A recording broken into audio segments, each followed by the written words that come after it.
This is the hidden journey of an EV battery, from deep underground to powering your drive. And trust me, it's way more insane than you think.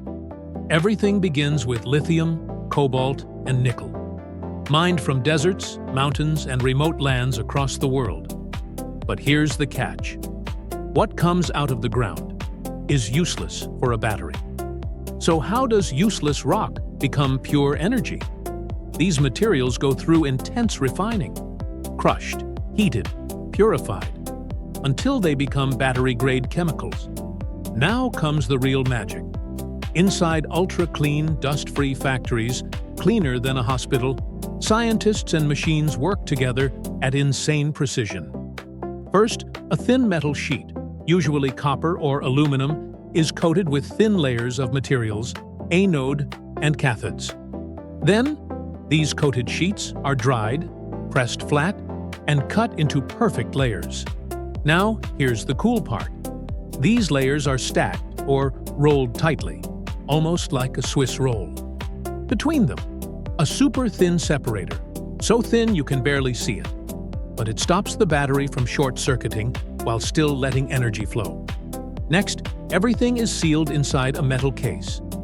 Liquid electrolyte is added, and suddenly, this tiny unit can store energy. But not just yet.